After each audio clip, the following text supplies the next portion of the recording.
All right, happy Monday, everyone. So I thought I'd do something different for a Motivational Monday post, and we're going to play Guess Who. So recently, at the beginning of the month, I had some airplane time. Can't even speak. I was flying on an airplane. Let's try that. And as such, I had a bit of time to indulge in some paperback reading, which is a rare delight for me. And I don't know about you, but I prefer the feel of analogue reading, as I like to call it, as my eyes get a little bit tired from too much screen time. And, I am starting to age, so, anything I can do to rest the eyes, great. That aside, I'm reading a new book by Lewis Howes, who is a successful business entrepreneur, motivational speaker, and former world-class multidisciplinary athlete. And the book is called The Greatness Mindset, Unlock the Power of Your Mind and Live Your Best Life Today. Also a book that happened to have been recommended by Arnold Schwarzenegger and a few others that I follow as well. So I haven't quite finished the book, and when I say I haven't quite finished the book, I'm like at chapter 3. But so far I'm loving it, and it is the perfect companion for the space you have leading into the final moments of competition. I'd like to find that space. Haven't quite grasped that yet, but I'm hoping next week, as I lead into Brisbane, I'll get a bit more airplane time and a bit more time to get through a few more chapters of this book. But today I thought I'd read a page which details the inspirational story of a very well-known athlete, with some additional insights I did not know about this person's backstory, or celebrity's backstory, I should probably say. Before I read this, absolute spoiler alert, if you wish to read this book and want to approach this section of the book yourself, then listen no further to this live or press pause if you catch the replay. For those who are listening live or later, comment in real time who your best guess is of the famous person as I read it. And the first person to get it right obviously wins bragging rights. So make sure you've got your keyboard or your thumbs ready, and then hit the emoji in hit an emoji in the comments if you can see if you're live now, to let me know that you're ready, because I'm about to start. 5, 4, 3, 2, 1. Okay. $7. That's all he had left in his pocket when he hit rock bottom. For years, he had devoted his time, effort, and energy to one dream: pursuing greatness on the gridiron and reaching the NFL. He had the raw materials to make it happen. He worked out with fervour, and by the time he was offered an athletic scholarship in college, he was 6 feet 5 inches tall and weighed 290 pounds. But talent and desire are not always enough. He played all 4 years with modest success, playing alongside future NFL Hall of Famers. But when he reached his senior season, he injured his shoulder and had a dismal year. When the NFL draft came, he didn't get picked, but his football dream was still alive, so he accepted a $2.50 a week contract with the Canadian Football League team. Coincidentally, this is the exact amount of money I made while playing in the Arena Football League while chasing my dream to make it to the NFL. So I'm just reading verbatim, right? So this is actually the author speaking. Anyway, he showed up every day with focus, passion, and determination to do his very best, but the team had a stacked defensive bench, The coach called him in one day and asked him to turn in his playbook. I respect your hard work and determination, but unfortunately, this isn't your year. I'm sorry, but we're going to have to cut you. It seemed like his football dreams had died. He bummed a ride to the airport and anxiously hopped on the long flight back home to South Florida. When he landed in Miami, he did the only thing he knew to do.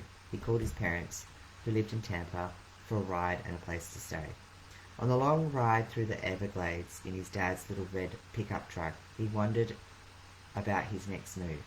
Here he was, a 24-year-old with dreams of being a millionaire professional athlete, and he was moving back in with his parents. As he pondered his purpose, he pulled out his wallet to see how much money he had left. A $5 bill, a single, and a handful of change. What made it especially painful was that his life had not been easy. He had bounced around from place to place as a kid, living in over 13 different states. As a teen, he'd lived with his mum in Hawaii, while his parents were separated, and they had been evicted, living out of their car. He remembered well the nights when he watched her cry. What are we going to do now? To help his mum out, he started stealing from tourists who came to Hawaii to help pay the bills. As a result, he had landed in jail 8 times over the years. He had thought that by going to college and then pursuing his dream of greatness in the NFL, that things had finally changed. Now, here he was, looking at the measly $7, hearing his mum's question echoing in his head. What am I going to do now? He spent the next couple of weeks on the couch, alternating between watching the O.J. Simpson trial on television and cleaning up every scuff and scratch around the apartment with a bottle of 409 cleaner. Don't know where I got 504 from, but anyway. Then about after 2 weeks, he had a revelation. I realised there was something else for me. The world was going to hear from me. I didn't know how, I didn't know when, but I did know my life was more than just sitting around in this little apartment cleaning up scuff marks and being depressed. He knew he had a meaningful vision. He just needed to find it, and he wouldn't find it sitting on a couch. He decided to put his size to work as a professional wrestler, so he headed to the gym and started working out like a man on a mission. His dad had been a famous wrestler, so he asked for training help and applied all of his perseverance and tenacity he had once devoted to football to his new mission of becoming great and making a significant impact in some way.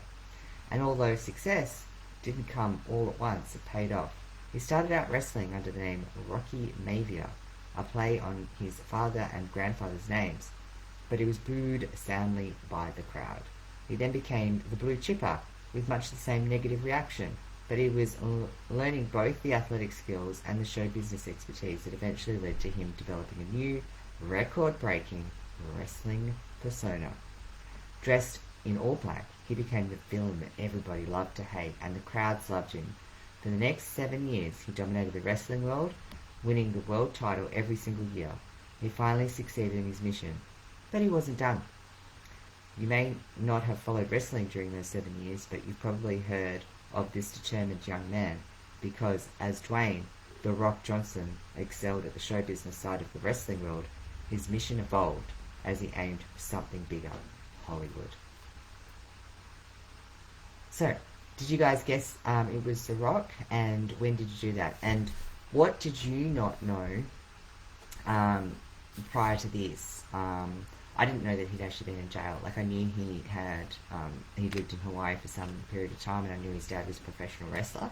But I did not know that he'd had a failed football career, that he'd been in jail, and that he decided that he was going to change his life and do something different.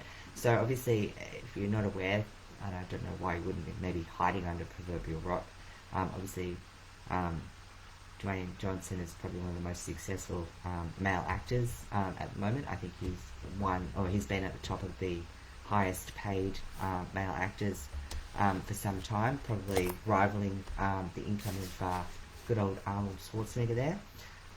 So I just thought that might provide some motivational Monday goodness. So hopefully took some inspiration there. Hopefully you might find some interest in reading this book. I'd like to know in the comments as well who you look up to and draw inspiration on for those days when you're trying to get through a big, meaty goal that you're trying to work towards.